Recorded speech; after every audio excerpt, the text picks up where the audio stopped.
A ustedes que trabajaron en RRHH, ¿alguna vez sus superiores los animaron a desestimar las quejas de un empleado? 24 horas después de que nuestra becaria más joven, Ana, reportara un acoso sexual constante de parte de su jefe, el director general me llamó personalmente a su oficina para presionarme y que corriera a la chica. Se presentó como el señor Reyes e inmediatamente empezó a chantajearme diciendo: ¿recuerda quién le paga la quincena? Y RRHH existe solo para proteger a la compañía, no a los empleados. Cuando le dije que no podía ignorar las acusaciones solo porque el acusado era su hijo, se me puso enfrente. Usted tiene una hipoteca e hijos en la universidad. No tire todo eso a la basura por una chamaca que ni conoce, me gritó. Esa tarde, entró a mi oficina y dijo: empiece a documentar los problemas de desempeño de esa chica. Retardos, problemas de actitud, lo que sea necesario para darle las gracias sin problemas. Me entregó un reporte de evaluación preescrito que limpiaba el nombre de su hijo antes de salir, mientras su hijo nos miraba con una sonrisa burlona desde la puerta. Estaba obligando a Ana a quedarse hasta tarde con él en su oficina esa noche. A la mañana siguiente, llamé a Ana a mi oficina. Entró con cara de estar agotada y vencida. Saqué mi libreta y empecé a escribir. Cuéntame todo sobre el incidente de ayer, le dije secamente. Empezó a llorar a mitad de su historia, hablando de cómo él la había aprisionado por las caderas contra su escritorio. Pero yo seguí escribiendo, con la cara sin emoción. Cuando terminó, levanté la vista, inexpresivo. Estas investigaciones rara vez encuentran algo concluyente. Lo entiendes, ¿verdad? Su rostro se descompuso. Lo sabía. Eres igual que todos los de recursos humanos. Se levantó para irse. Siéntate, le dije fríamente. No hemos terminado. Abrí su archivo en mi computadora. Llegaste 3 minutos tarde el martes. No asististe a la comida de equipo opcional el lunes. Ella me miró incrédula. Esas no eran obligatorias. Usaste la carátula incorrecta en el reporte de ventas. Tecleé cada infracción en el sistema mientras ella miraba. Se ha notado que tu actitud en las juntas es problemática. Empezó a llorar de nuevo. Esto es una represalia. Sabes que es una represalia. La miré sin expresión. Estoy documentando hechos. Es mi trabajo. El director general pasó esa misma tarde. ¿Cómo va nuestro problemita? Le mostré la documentación de desempeño que estaba armando. Perfecto. Se irá para el viernes. Asegúrese de que le firme todo. Necesitamos que esto esté bien amarrado. Después de que se fue, llamé a su hijo a mi oficina. No te preocupes por nada de esto, le dije. Se olvidará. Estas cosas siempre pasan. La investigación no encontrará nada. Él se rió. Mi papá es el dueño de este lugar. Obvio que no. Le sonreí. Exacto. El miércoles, escalé la documentación. Le levanté un acta a Ana por su apariencia poco profesional al usar el mismo saco 2 días seguidos. Por tomarse 4 minutos en el baño. Por no sonreír durante la junta matutina. La llamé para que firmara las actas. Esto es una locura, dijo. Estás destruyendo mi carrera por nada. Le deslicé los papeles sobre el escritorio. Fírmalos o serás despedida inmediatamente por insubordinación. Los firmó con manos temblorosas.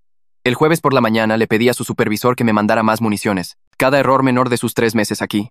Cada vez que hizo una pregunta que podía interpretarse como que no sabía hacer su trabajo. Cada descanso para comer que se pasó 1 minuto. Lo compilé todo en una carpeta gruesa. El director general estaba feliz cuando se la mostré. Esto es una belleza. Nadie le creería a ella por encima de esta documentación. Su hijo había empezado a burlarse abiertamente de Ana en los pasillos, sabiendo que se iría mañana. Programé la junta de despido para el viernes a las 10. Envié la invitación al director general, a su hijo, al equipo ejecutivo y a Ana. Junta obligatoria sobre revisión de desempeño, decía el asunto. Ana me mandó un mensaje el jueves por la noche. Por favor, no lo hagas. Necesito este trabajo. Retiraré mi queja. No respondí. El viernes por la mañana, todos se reunieron en la sala de conferencias. Ana estaba sentada sola a un lado de la mesa. El director general, su hijo y 3 ejecutivos estaban sentados en el otro. Entré cargando 2 carpetas. Una gruesa, una delgada. Ana vio la carpeta gruesa y empezó a llorar antes de que yo abriera la boca. Terminemos con esto, dijo el director general. Presente sus hallazgos. Abrí la carpeta delgada primero. Esta contiene la queja original de acoso. El director general sonrió. Que nuestra investigación encontró sin fundamentos, ¿correcto? Asentí. Correcto. La investigación de la queja no encontró nada. Ana bajó la cabeza y la apoyó en la mesa. El hijo del director de hecho se rió. Entonces abrí la carpeta gruesa. Esto, sin embargo, contiene los hallazgos de una investigación por diferente. La sonrisa del director general titubeó. ¿Qué investigación diferente? Empecé a leer. 4 quejas previas contra su hijo. 4 mujeres corridas a las 3 semanas de reportar. Cartas de despido redactadas antes de que empezaran las investigaciones.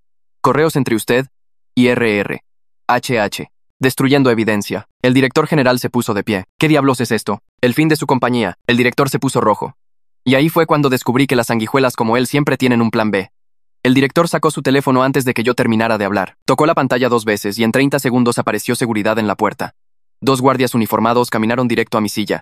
El director general me señaló sin levantar la vista de su teléfono. Los guardias me tomaron cada uno por un brazo y me levantaron del asiento. Ana me miraba con la boca abierta.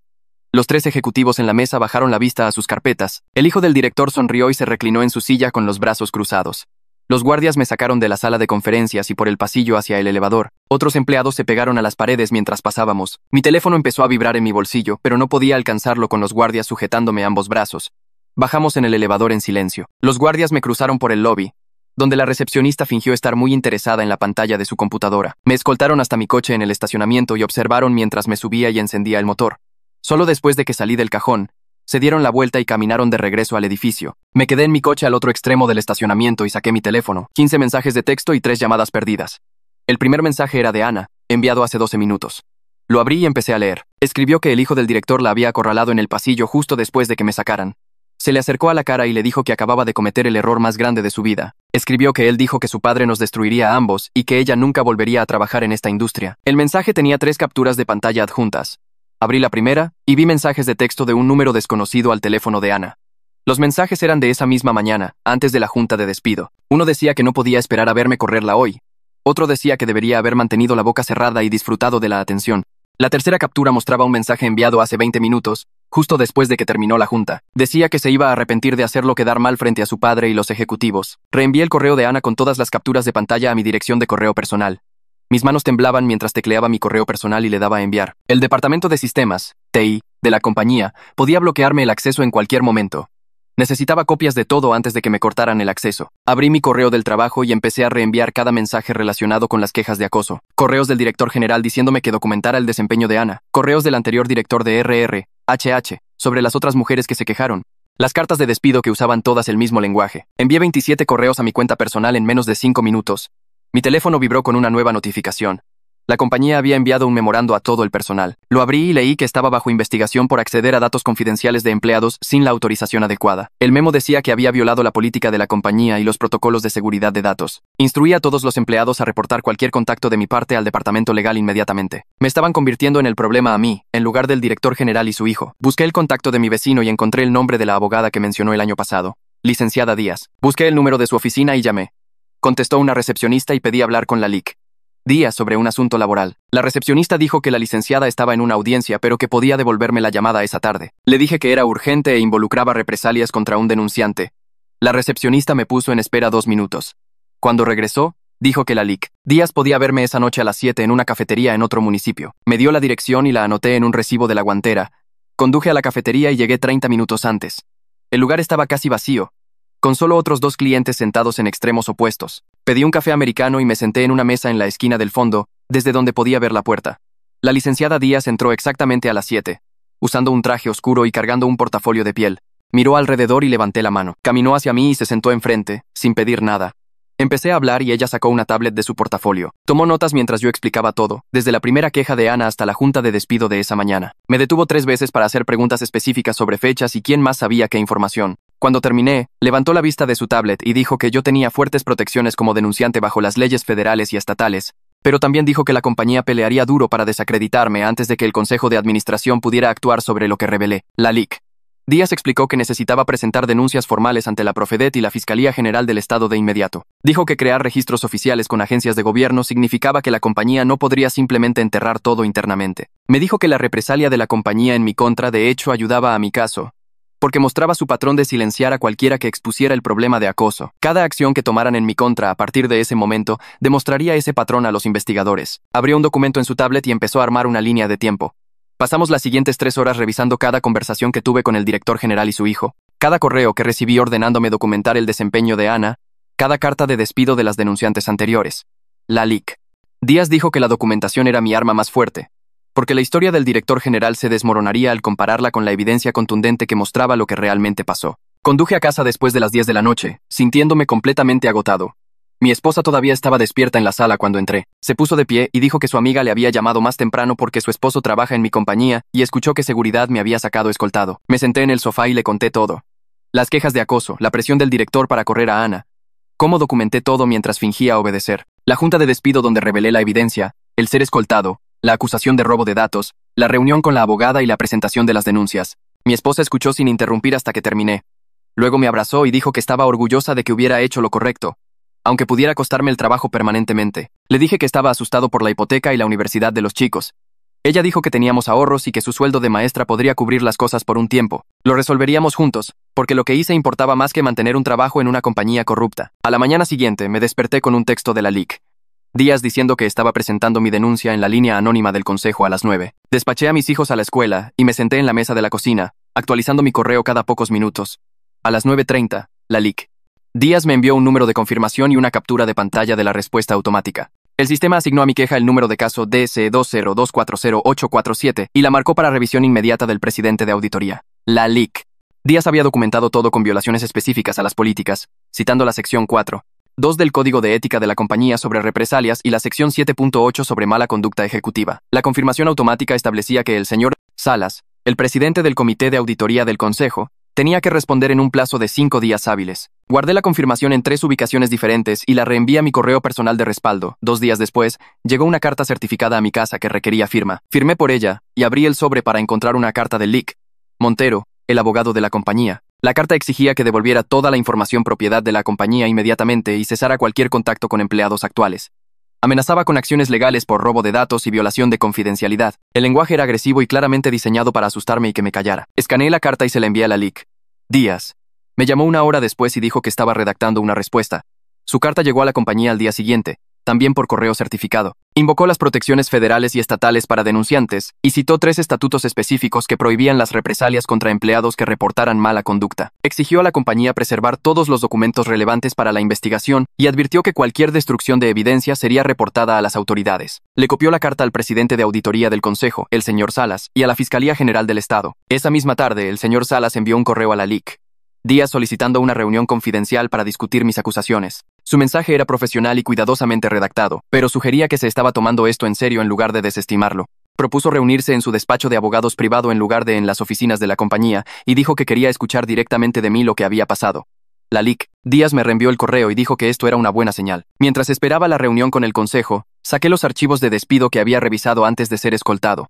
Encontré la información de Catalina Pérez en un archivo de hacía 3 años. Se había quejado del hijo del director y fue corrida 2 semanas después por supuestos problemas de desempeño. Redacté un correo explicándole quién era yo y qué había pasado con Ana. Le dije que entendía si no quería involucrarse, pero que el patrón necesitaba detenerse. Incluí mi número de teléfono personal y presioné enviar antes de poder dudarlo. Catalina no respondió por 3 días. Cuando finalmente me llamó, su voz era temblorosa y preguntó si la compañía podía tomar represalias contra ella aunque ya no trabajara allí. Le expliqué sobre las protecciones al denunciante y la investigación del consejo. Le dije que Ana estaba pasando exactamente por lo que ella pasó y que su testimonio podría ayudar a evitar que le sucediera a alguien más. Se quedó en silencio por un largo tiempo antes de decir que lo pensaría. A la mañana siguiente, me envió un correo diciendo que hablaría. Pasó ese día escribiendo todo y me envió una declaración jurada esa noche. Su declaración describía cómo el hijo la había atrapado sola en el almacén hacía 3 años y se había presionado contra ella mientras bloqueaba la puerta. Escribió sobre reportarlo al anterior director de RRHH, quien le dijo que seguramente había malinterpretado su naturaleza amistosa. Incluyó la fecha de su queja y la fecha de su despido, exactamente 2 semanas después. Comparé su carta de despido con la que yo había estado preparando para Ana. El lenguaje era casi idéntico, hasta frases específicas sobre problemas de actitud y no cumplir con fechas de entrega. Ambas cartas mencionaban fallas en sonreír durante las juntas y tomar demasiado tiempo para comer. Ambas citaban apariencia poco profesional y cuestionaban la habilidad para manejar las responsabilidades del puesto. El patrón de usar la misma plantilla hacía que la represalia fuera imposible de negar. Le envié todo a la LIC. Díaz, quien dijo que esto era exactamente lo que necesitábamos. Organicé una reunión con Ana en una biblioteca lejos de la oficina, llevando a la LIC. Díaz para asegurarme de que todo se mantuviera legalmente apropiado. Ana entró, luciendo agotada pero cargando una carpeta gruesa con papeles. Se sentó frente a nosotros y abrió la carpeta. Había estado tomando notas detalladas desde que el acoso comenzó hacía 2 meses. Cada página listaba fechas, horas y exactamente lo que el hijo dijo durante cada incidente. Su registro mostraba que él comenzó con comentarios sobre su apariencia a principios de septiembre y escaló a tocarle el hombro a mediados de octubre. Para noviembre, encontraba razones para retenerla hasta tarde y pararse demasiado cerca en salas de conferencias vacías. El contacto físico se volvió más agresivo durante 6 semanas hasta que la aprisionó contra su escritorio. También tenía mensajes de texto de compañeros de trabajo que presenciaron algunos incidentes, pero tenían miedo de hablar. Un hilo de mensajes de 3 personas discutía cómo todos en el departamento sabían que el hijo estaba protegido por su padre. Otro mensaje mostraba a un compañero advirtiéndole a Ana que tuviera cuidado porque la última persona que se quejó fue corrida. La documentación era minuciosa y organizada, con cada incidente cruzado con su calendario de trabajo, mostrando cuándo y dónde sucedió todo. La LIC. Díaz pasó la siguiente hora organizando todo en una línea de tiempo en su laptop, creó una hoja de cálculo con columnas para fechas, incidentes, testigos y documentos de respaldo. Cada entrada fue cruzada con registros telefónicos que mostraban cuando el hijo llamó a Ana fuera del horario laboral. El registro de llamadas mostraba 17 llamadas entre las 9 p.m. y la medianoche en los últimos 2 meses. Las invitaciones de calendario probaban que él programaba reuniones privadas sin otros asistentes, siempre en salas de juntas en pisos vacíos. Los datos de los gafetes de acceso de la seguridad del edificio mostraban que él la seguía a diferentes pisos durante la hora de la comida y después del trabajo. El patrón era imposible de ignorar una vez que todo estaba ordenado. La LIC. Díaz imprimió 3 copias de la línea de tiempo y adjuntó documentos de respaldo a cada página. La carpeta de evidencia creció a tener 5 centímetros de grosor cuando terminamos. El señor Salas programó una reunión para la tarde siguiente en su despacho de abogados privado. Dijo que llevar todo al edificio de la compañía alertaría al director general demasiado pronto. La dirección estaba en un complejo de oficinas a 20 minutos del centro. La LIC.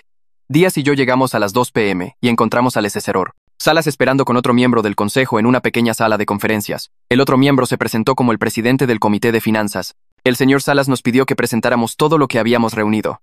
La LIC. Díaz conectó su laptop a la pantalla en la pared y mostró la línea de tiempo. Explicó cada incidente metódicamente, comenzando con la primera queja de hacía 3 años y avanzando hasta el presente. La presentación tomó 90 minutos porque se detuvo para mostrar documentos de respaldo para cada afirmación. Registros telefónicos aparecieron en la pantalla junto a invitaciones de calendario. Los registros de los gafetes de acceso se compararon con los reportes de incidentes. Las cartas de despido se pusieron lado a lado, mostrando un lenguaje idéntico para 4 mujeres diferentes. El rostro del señor Salas se oscureció a medida que la LIC. Díaz avanzaba. Su mandíbula se tensó cuando ella mostró el reporte de exoneración preescrito que el director general me había entregado. Se inclinó hacia adelante en su silla cuando el patrón de despidos apareció en la pantalla. 4 mujeres. 4 quejas. 4 despidos en 3 semanas. El presidente de finanzas tomaba notas, pero permanecía en silencio. El señor Salas finalmente detuvo a la LIC. Díaz en una diapositiva que mostraba mi línea de tiempo de conversación con el director general. Señaló la pantalla y preguntó si el director general me había ordenado personalmente correr a Ana antes de que concluyera cualquier investigación. Confirmé que eso sucedió en su oficina el lunes por la tarde. El director me dijo que documentara problemas de desempeño y obtuviera todo firmado para el viernes. Su hijo observó toda la conversación desde la puerta y se rió de cómo su papá era el dueño del lugar. El señor Salas escribió algo en su libreta y le dijo a la LIC. Díaz que continuara. El otro miembro del consejo habló después de que la LIC. Díaz terminó.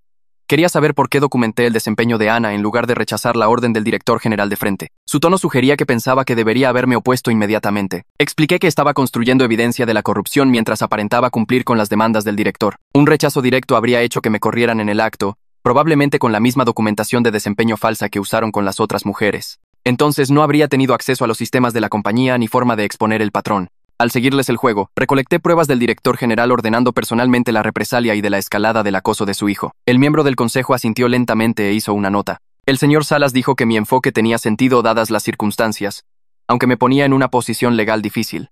Cerró su libreta y miró al presidente de finanzas. Dijo que el consejo necesitaba contratar a un investigador independiente porque claramente no se podía confiar en el abogado de la compañía, el LIC, Montero, para llevar a cabo una revisión imparcial. El LIC. Montero trabajaba directamente para el director general y probablemente ayudó a encubrir quejas anteriores. El presidente de finanzas estuvo de acuerdo, pero advirtió que el director general se opondría a cualquier participación externa. Él controlaba 3 asientos en el consejo a través de relaciones de negocios de muchos años. Esos miembros del consejo se opondrían a gastar dinero en una investigación que consideraban innecesaria. El señor Salas dijo que tenían suficientes votos para forzarlas y se movían rápido. La evidencia era demasiado fuerte para ignorarla. Le pidió a la LIC. Díaz que preparara una presentación formal para el consejo completo 2 días después. El consejo completo se reunió en sesión de emergencia en la sala de conferencias de un hotel. El señor Salas había rentado el espacio para mantener la reunión fuera de la propiedad de la compañía. 9 miembros del consejo se sentaron alrededor de una larga mesa. El señor Salas abrió proponiendo que contrataran a un investigador independiente para revisar las quejas de acoso y las prácticas de despido. Recomendó a alguien llamado investigador Cortés, un ex investigador federal que se especializaba en casos de mala conducta corporativa. Cortés había trabajado en casos de fraude de valores y discriminación laboral durante 15 años antes de iniciar su propia firma de consultoría. El señor Salas distribuyó sus credenciales y resúmenes de casos. 3 miembros del consejo objetaron de inmediato. Dijeron que traer a un extraño era prematuro y dañaría la reputación de la compañía. Los accionistas entrarían en pánico si se corría la voz sobre una investigación. El precio de las acciones podría caer. Los clientes podrían perder la confianza. El director general llegó 10 minutos tarde y tomó su asiento a la cabecera de la mesa. Se lanzó a un discurso sobre proteger a la compañía de empleados resentidos que hacen acusaciones falsas. Su voz se hizo más fuerte mientras describía cómo toda compañía exitosa lidia con gente que culpa a otros por sus propios fracasos. Señaló que Ana tenía problemas de desempeño documentados y que las denunciantes anteriores todas tuvieron problemas legítimos que llevaron a sus despidos. Luego cambió su enfoque hacia mí. Sugirió que yo había fabricado la evidencia porque estaban a punto de correrme por mi mal desempeño en mi rol de RR. Afirmó que yo había manejado mal múltiples problemas de relaciones laborales durante el último año. Las acusaciones contra su hijo eran mi intento de desviar la atención de mis propias fallas. Varios miembros del consejo asintieron mientras él hablaba. El señor Salas esperó hasta que el director general terminó antes de sacar su tablet. Mostró los datos del patrón de despidos en la pantalla al final de la sala. 4 mujeres se quejaron de la misma persona. 4 mujeres fueron corridas semanas después de reportar. Cada carta de despido citaba problemas de actitud y problemas de desempeño usando un lenguaje casi idéntico. La línea de tiempo mostraba quejas presentadas en enero, marzo, agosto y noviembre durante 3 años. Los despidos ocurrieron exactamente 2 o 3 semanas después de cada queja. El señor Salas le pidió al director general que explicara por qué cada mujer que se quejó de su hijo terminó corrida dentro del mismo estrecho margen de tiempo. El director general dijo que eso era coincidencia. Esos fueron todos despidos legítimos por desempeño que casualmente ocurrieron después de las quejas. El tiempo no significaba nada. Algunos empleados simplemente no encajan bien en la cultura de la empresa. El señor Salas llamó a una votación para contratar al investigador Cortés para una investigación limitada. Los 3 aliados del director insistieron en un plazo de 30 días y un alcance restringido. Querían que la investigación se limitara solo a las quejas actuales, no a patrones históricos. El señor Salas aceptó el acuerdo para poder iniciar la investigación. El consejo votó 5-4 a favor. Cortés tendría 30 días para entrevistar a las partes relevantes y revisar documentos relacionados con la queja de Ana y mi despido. El director general se puso de pie y salió de la sala sin decir otra palabra. Sus aliados lo siguieron. El señor Salas dijo a los miembros restantes del consejo que necesitaban moverse rápido antes de que el director intentara destruir más evidencia. El LIC. Montero llamó a la LIC. Días a la mañana siguiente, tratando de establecer reglas básicas para la investigación. Insistió en que todas las entrevistas ocurrieran con abogados de la compañía presentes y que todos los documentos pasaran por revisión legal antes de llegar al investigador. Afirmó que el privilegio abogado-cliente cubría la mayoría de las comunicaciones relevantes.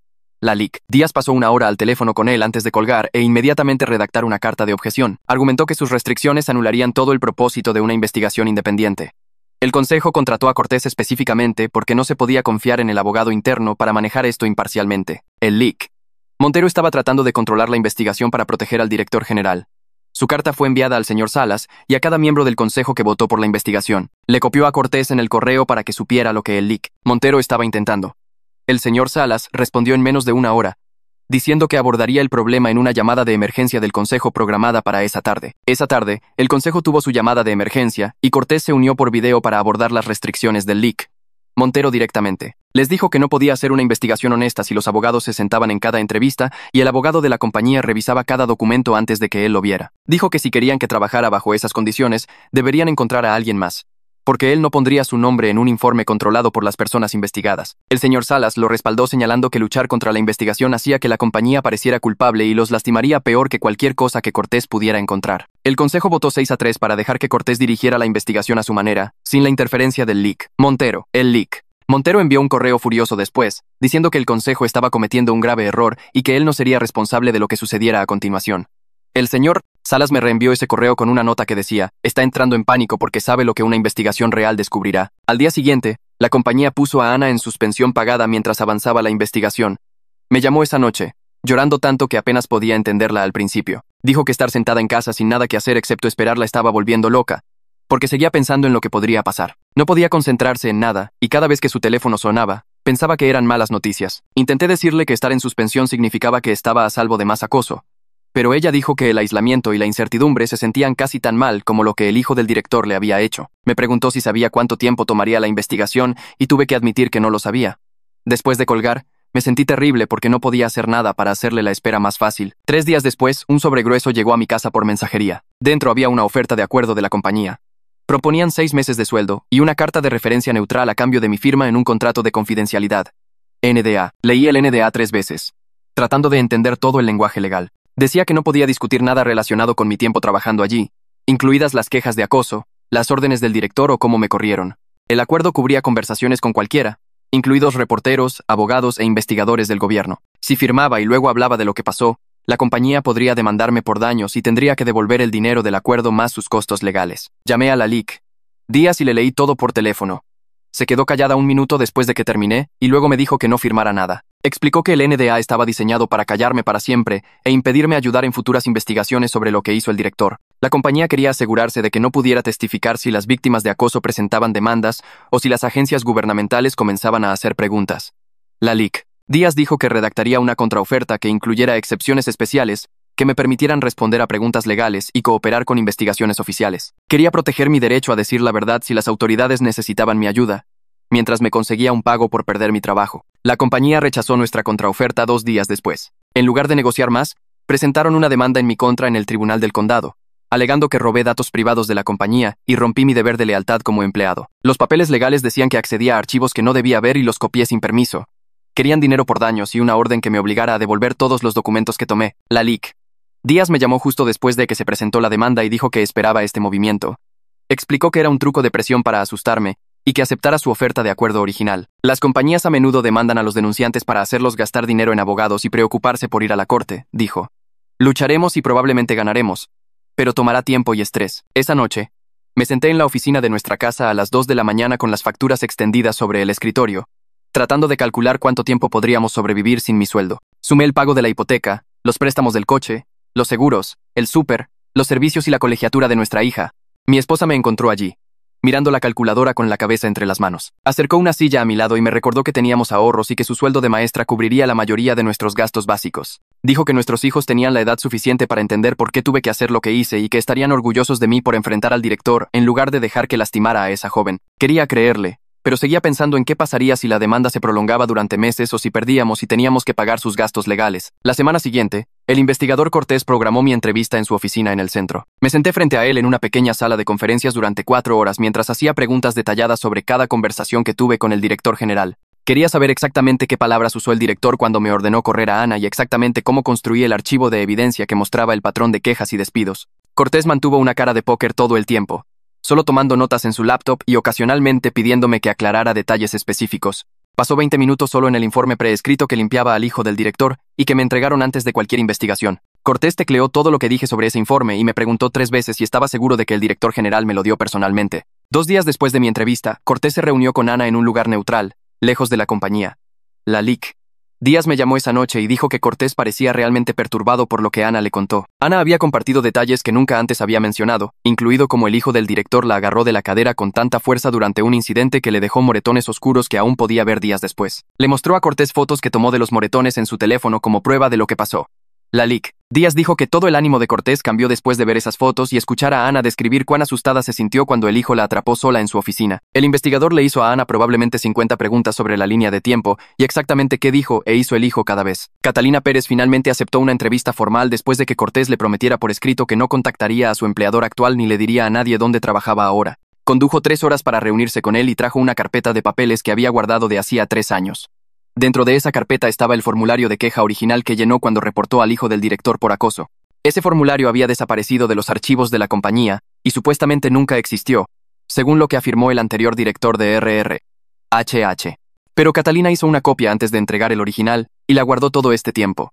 El formulario mostraba la fecha en que la presentó, exactamente lo que reportó y la firma del director de RRHH, que la recibió. Cortés hizo copias de todo y le pidió a Catalina que escribiera cada detalle que recordaba sobre lo que sucedió después de que presentó esa queja. Durante su revisión de documentos, el equipo de Cortés encontró información de contacto de otras 2 ex empleadas que se quejaron del hijo del director hacía años y fueron corridas poco después. Ambas mujeres habían firmado contratos de confidencialidad, NDAs, como parte de sus paquetes de salida. Pero Cortés les explicó que podían hablar con él confidencialmente ya que él trabajaba para el consejo. La primera mujer aceptó hablar después de que Cortés le garantizó que su identidad se mantendría protegida. Describió incidentes casi idénticos a los que reportó Ana, incluido ser forzada a quedarse tarde y que el hijo le bloqueara el paso cuando intentaba salir de su oficina. La segunda mujer fue más difícil de convencer porque estaba aterrorizada de ser demandada por romper su NDA. Cortés pasó 2 horas al teléfono con su abogado antes de que ella finalmente aceptara dar una declaración. Ambas mujeres proporcionaron detalles que coincidían con el patrón en el archivo de evidencia que compilé, demostrando que el hijo del director había estado haciendo esto durante años mientras su padre lo protegía. El equipo de Cortés pasó la siguiente semana revisando los servidores de la compañía y los archivos de correo electrónico, buscando cualquier cosa que pudiera mostrar un patrón de encubrimiento. Alguien de sistemas, TI, se había reunido con Cortés en privado y le había entregado registros de acceso que mostraban cada eliminación de archivos y purga de correos de los últimos 5 años. Alguien en TI le envió a Cortés un correo anónimo con un archivo adjunto que contenía copias de respaldo de los mensajes de chat del hijo del director del sistema de mensajería de la compañía. El correo decía que el hijo intentó borrar todo su historial de chat la mañana después de mi junta de despido, pero el sistema automáticamente respaldaba todo en un servidor separado al que los usuarios regulares no podían acceder. El intento de eliminación quedó registrado con una marca de tiempo que mostraba exactamente cuándo sucedió y qué cuenta lo hizo. Cortés abrió el archivo de respaldo del chat y encontró cientos de mensajes entre el hijo y sus compañeros de trabajo durante los últimos 3 años. Los mensajes lo mostraban presumiendo de salirse con la suya porque su padre dirigía la compañía. Un hilo de mensajes de hacía 6 meses lo tenía riéndose de una mujer que se quejó y fue corrida 2 semanas después. Escribió que su papá siempre lo protegería sin importar lo que le hiciera a los empleados. Otro mensaje lo mostraba burlándose de Ana por su nombre, llamándola estúpida por pensar que alguien le creería a ella por encima de él. Envió fotos a compañeros de trabajo mostrando a Ana trabajando tarde en su oficina con comentarios sobre cómo no tenía más opción que quedarse cuando él se lo decía. La evidencia de TI se agregó al archivo de investigación de Cortés como prueba G, con la marca de tiempo de eliminación resaltada. 3 días después, la dirección de la compañía envió un memorando interno a todos los jefes de departamento sobre la investigación en curso. El memo nombraba a Raúl Gómez, el anterior director de RRHH, como el responsable de manejar mal las quejas de acoso durante los últimos años. Decía que Raúl no siguió los procedimientos de investigación adecuados y tomó decisiones no autorizadas para despedir empleados sin la documentación adecuada. El memo afirmaba que la alta dirección, incluidos el director general y yo, no teníamos conocimiento de las acciones de Raúl hasta que la investigación actual las sacó a la luz. Raúl fue puesto en suspensión administrativa pendiente de una revisión adicional de su conducta. Vi el memo, reenviado por alguien de contabilidad que pensó que debería saber lo que la compañía estaba diciendo. Inmediatamente le envié a Raúl un correo a su dirección personal preguntándole si podíamos hablar. Respondió en menos de una hora, diciendo que estaba asustado y no sabía qué hacer porque la compañía lo estaba usando de chivo expiatorio. Le expliqué que Cortés podría protegerlos si cooperaba con la investigación, y decía la verdad sobre quién le dio las órdenes. Raúl aceptó reunirse con Cortés después de que le prometí que el investigador mantendría su identidad confidencial en cualquier informe. Cortés programó la entrevista para la mañana siguiente en un despacho de abogados en el centro que no tenía nada que ver con la compañía. Raúl apareció cargando una carpeta de correos impresos y luciendo como si no hubiera dormido en días. Le dijo a Cortés que había guardado copias de cada instrucción que el director general le dio sobre el manejo de las quejas de acoso porque sabía que algún día podría necesitar pruebas de que estaba siguiendo órdenes. Los correos mostraban al director general diciéndole directamente a Raúl que retrasara las investigaciones hasta que pudiera encontrar razones de desempeño para correr a las mujeres que se quejaban. Un correo de hacía 2 años decía explícitamente: haz que los problemas desaparezcan silenciosamente antes de que lleguen al consejo o se conviertan en problemas legales. Otro correo instruía a Raúl a documentar infracciones menores de cualquier empleado que presentara una queja de acoso para que la compañía tuviera justificación para el despido si fuera necesario. Raúl trajo todo su expediente personal, mostrando que había recibido evaluaciones de desempeño positivas cada año hasta que comenzó la investigación actual. Su archivo incluía correos del director general elogiando su trabajo y llamándolo un miembro valioso del equipo que entendía cómo manejar situaciones sensibles discretamente. Cortés hizo copias de todo y lo agregó a su archivo de evidencia. Al día siguiente, Cortés envió una solicitud de entrevista formal al director general a través del abogado de la compañía. El director general se presentó a la reunión programada con el LIC, Montero y otro abogado de una firma externa. Cortés comenzó a hacer preguntas sobre el conocimiento del director de las quejas de acoso y su participación en las decisiones de despido. El director general se negó a responder la mayoría de las preguntas, con el LIC, Montero interviniendo para citar el privilegio abogado-cliente y el litigio en curso como razones para no responder. Cortés preguntó específicamente sobre los correos a Raúl instruyéndole a retrasar las investigaciones. El director general dijo que no recordaba haber enviado tales correos y sugirió que Cortés estaba confiando en evidencia fabricada. El LIC. Montero terminó la entrevista después de 30 minutos, diciendo que su cliente había cooperado suficientemente y no respondería más preguntas sin un citatorio judicial. Cortés anotó en su registro de investigación que el director general declinó proporcionar respuestas sustantivas a preguntas sobre su participación directa en el proceso de quejas de acoso. El hijo del director general también recibió una solicitud de entrevista, but su abogado recién contratado envió una carta declinando en su nombre. La carta afirmaba que las acusaciones contra el hijo eran parte de una conspiración coordinada para dañar su reputación y carrera. Decía que el hijo no participaría en lo que llamó una investigación sesgada diseñada para alcanzar conclusiones predeterminadas. Cortés agregó una nota a su archivo de que el hijo se negó a ser entrevistado, lo cual era su derecho legal pero reflejaba pobremente su disposición a defenderse contra acusaciones específicas. 3 semanas después de iniciada la investigación, el señor Salas convocó una sesión ejecutiva especial del Consejo, invitando solo a los directores independientes. Al director general no se le permitió asistir porque la sesión era específicamente sobre su conducta y posibles conflictos de interés. La LIC. Díaz escuchó a través de su red de otros abogados laborales que el Consejo estaba considerando seriamente destituir al director general, basándose en lo que mostraban los hallazgos preliminares de Cortés. Me llamó esa noche y dijo que sus contactos le dijeron que los directores independientes estaban horrorizados por la evidencia de encubrimientos sistemáticos y la participación directa del director en represalias contra las víctimas de acoso.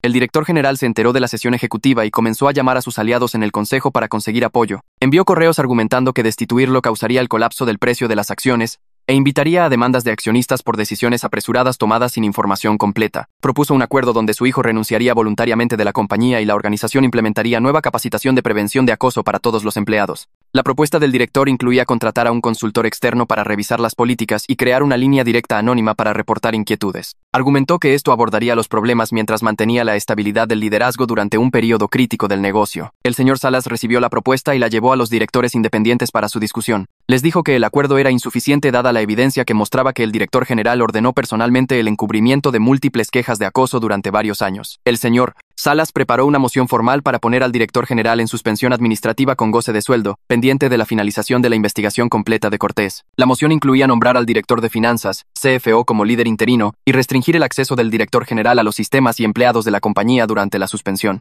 El señor Salas programó una votación del consejo completo para la siguiente semana. La reunión del consejo tuvo lugar 3 días después en la sala de conferencias principal con los 9 miembros presentes. El señor Salas llamó al orden y presentó su moción para poner al director general en suspensión administrativa con goce de sueldo mientras Cortés terminaba su investigación. La cara del director general se puso roja mientras el señor Salas leía los cargos de interferir con las investigaciones de acoso y ordenar represalias contra las denunciantes. 2 miembros del consejo que usualmente apoyaban al director se removieron en sus sillas y no hacían contacto visual con él. El señor Salas llamó a votación y 6 manos se alzaron a favor de la suspensión. Solo 3 miembros del consejo votaron en contra, todos ellos socios de negocios de largo tiempo del director. El director de finanzas fue nombrado líder interino con efecto inmediato y se le dijo a seguridad que escoltara al director general fuera del edificio en menos de 1 hora. El director general se puso de pie tan rápido que su silla se cayó hacia atrás y se estrelló contra la pared. Señaló al señor Salas y a los otros directores independientes mientras gritaba que lamentarían esta decisión. Dijo que demandaría a cada uno de ellos personalmente por incumplimiento de su deber de proteger el valor para los accionistas. Su voz resonó por el pasillo mientras seguridad lo acompañaba a su oficina a recoger sus artículos personales. Me enteré de la votación por la LIC. Díaz, quien se enteró por el asistente del señor Salas 20 minutos después de que sucediera. 2 días después de la suspensión, el LIC. Montero llamó a la oficina de la LIC. Díaz y pidió reunirse con ella en privado. Ella aceptó reunirse con él en una cafetería del centro donde ninguno de los dos se encontraría con empleados de la compañía.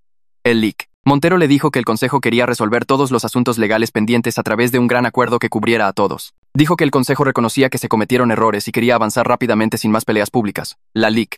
Díaz preguntó qué tipo de términos tenían en mente. El LIC.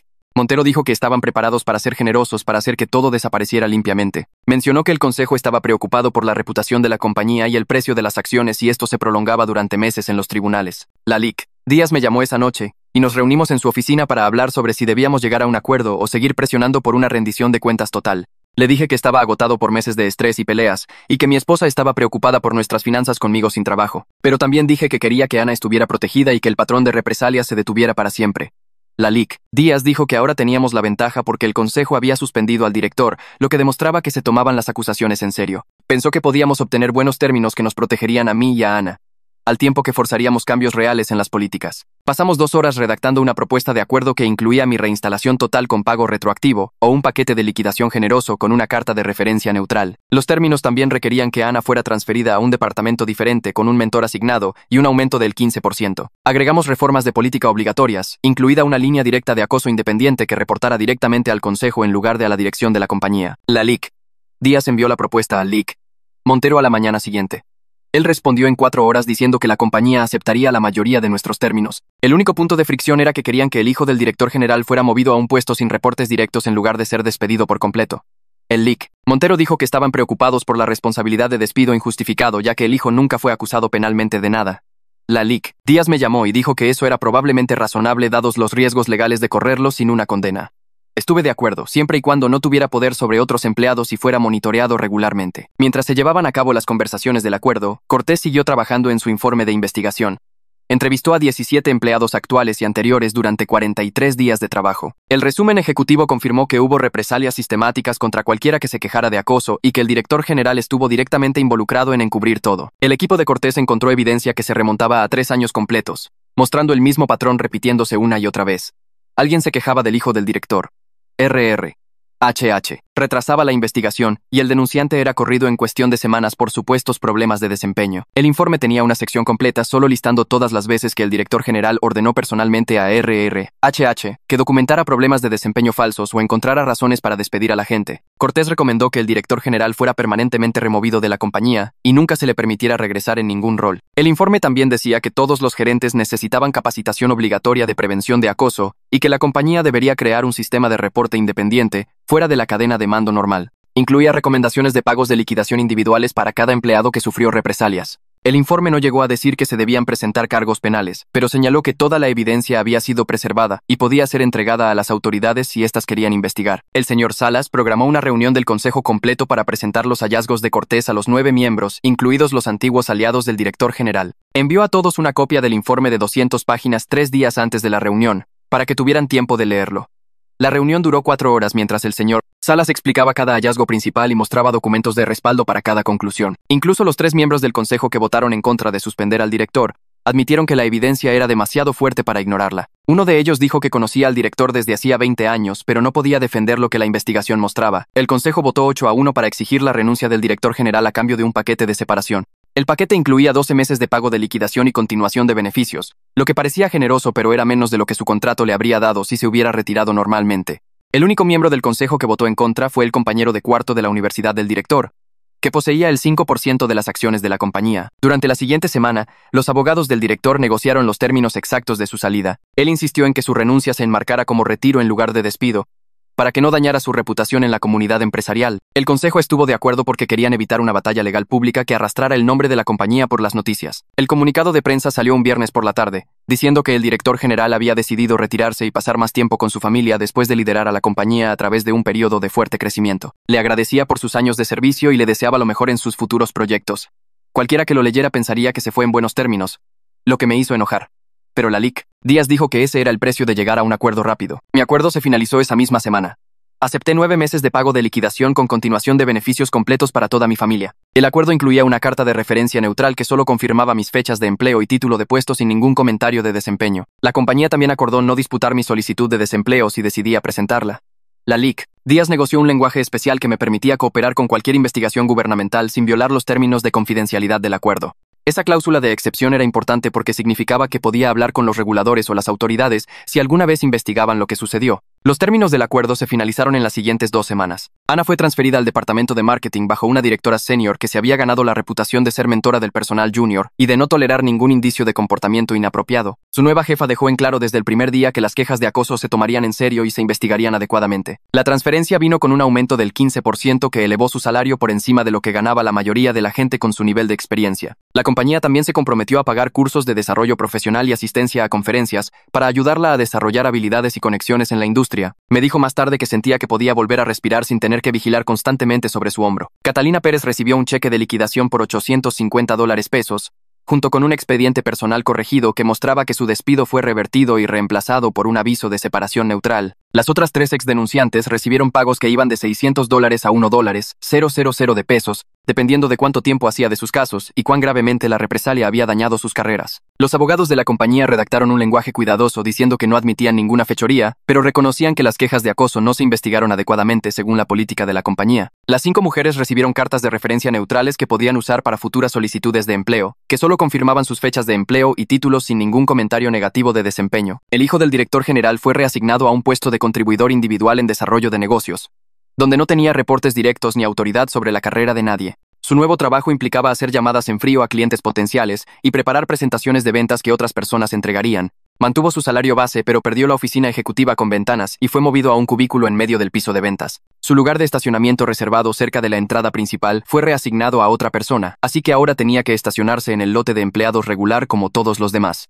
Los términos del acuerdo requerían que se reuniera trimestralmente con el monitor de cumplimiento para revisar su comportamiento y asegurarse de que estaba siguiendo todas las políticas de conducta laboral. 6 meses después de que todo se resolvió, comencé mi nuevo trabajo como director de recursos humanos en una compañía manufacturera de tamaño mediano a unos 60 kilómetros de mi antigua oficina. Me reclutaron específicamente porque se había corrido la voz en las redes profesionales sobre lo que sucedió con el caso del denunciante. La directora general allí era una mujer de unos 50 años que me dijo durante la entrevista final que quería a alguien dirigiendo que priorizara hacer lo correcto por encima de proteger a los ejecutivos de las consecuencias. Dijo que demasiados departamentos de existen solo para proteger a la compañía de la responsabilidad legal en lugar de proteger realmente a los empleados del daño. El trabajo se sintió diferente desde el primer día porque sabía que la dirección me respaldaría si tuviera que investigar quejas serias. Ana me envía mensajes cada pocas semanas con actualizaciones sobre los proyectos en los que está trabajando y las habilidades que está aprendiendo en su nuevo departamento. La ascendieron a un puesto de coordinadora después de 4 meses y ya está hablando de postularse para puestos gerenciales en otro año. Me da una alegría genuina cuando veo aparecer su nombre en mis mensajes, porque significa que el patrón de represalias realmente se detuvo con nuestro caso, en lugar de continuar destruyendo más carreras.